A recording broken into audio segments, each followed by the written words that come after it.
Hey there, good morning or good afternoon. I'm Mariam Esquivel, I'm Samantha Baker. and you're listening to The Government Girls. The Government Girls! So, in this episode, we will be exploring how local government affects the everyday lives of Texans. Local governments in Texas come in many forms, in counties, cities, and special purpose districts. With 254 counties, countless municipalities, and districts for everything from water to education, Texas local government is vast and varied. Today, we'll uncover how these local governments might be the most important level of government you didn't know much about. First, we will be discussing sources of revenue. Let's talk money. How does your city or county pay for its services? The answer is property taxes. Texas property taxes are higher than the national median of 1.02%, with Laredo's being 1.55%. This is because Texas does not collect state income tax. This means local governments in Texas primarily rely on property taxes to fund their operations. However, this system can create disparities. Richer areas with higher property values often get better funded services. This funding model directly influences everything from public schools to parks to essential services. So when you see new development in your neighborhood or hear about school funding concerns, it all ties back to property taxes. Wow, Sam, I did not know that the property taxes we pay are used to fund the rest of the city. That is a very important thing the city needs to keep running. And you know what else is important to the city? Essential services. Local governments do a lot. They run fire and police departments, maintain parks, and oversee K-12 education throughout independent school districts. Cities handle ordinances and can provide services like waste management, utilities, and public transportation. Special purpose districts focus on specific tasks, such as water supply or hospital management. Think about this. When you flush your toilet, take out the trash, or send your kid to school, you're experiencing the impact of local government.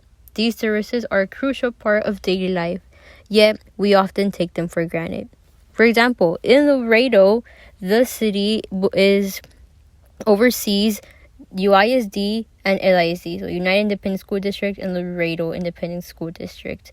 And they help with funding and any other problems they may have. Also with coming to agreement on events that are going to be organized.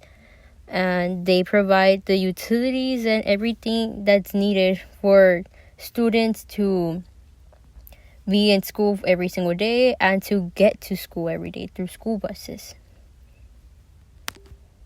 Wow, Mariam, it's crazy to think about how many simple services we take for granted. It makes me ponder over how informed we need to stay about our government. Like, many people don't know the different forms of local government. So let's talk about it. Texas cities operate under several forms of local government: council manager, weak mayor, and strong mayor. For the council manager, the city council hires the city manager to handle operations. They are skilled professionals good at running cities efficiently, but they aren't elected, so they might not fully understand the residents' needs. The weak mayor, the council holds power and makes decisions collectively. They offer broad representation, but can lack strong leadership. The strong mayor is an elected mayor that holds executive power, including appointment department heads. Strong mayor systems provide clear leadership but concentrate power in one person. Most Texas cities use council manager model for efficiency and professionalism.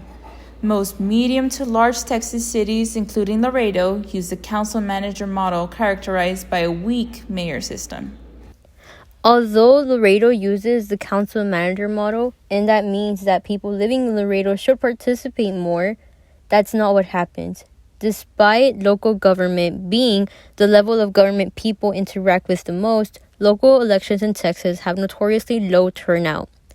Yet, they matter big time. For example, in Laredo, a bill was recently passed asking if the city council can give themselves a 20% increase in their salary.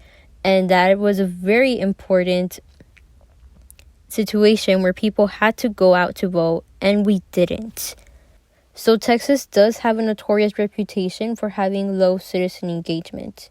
Now, moving on, local government in Texas allows citizens to directly influence policy through tools like initiatives, referendums, and recalls.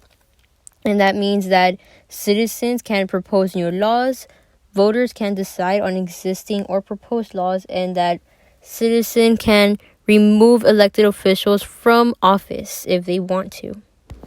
You've got a great point, Mariam. More people should participate in local government. Looks like we're nearing the end of our podcast. So, to conclude, local government may not make national headlines, but it's deeply woven into every part of our daily lives, from the water we drink to the parks we visit and the streets we drive on. In Texas, cities like Laredo, counties, and special purpose districts are constantly working behind the scenes to keep communities thriving. So, next time you see a new road, a renovated park, or a public project underway in Laredo or wherever you call home, remember, that's local government in action. And your voice matters when shaping it.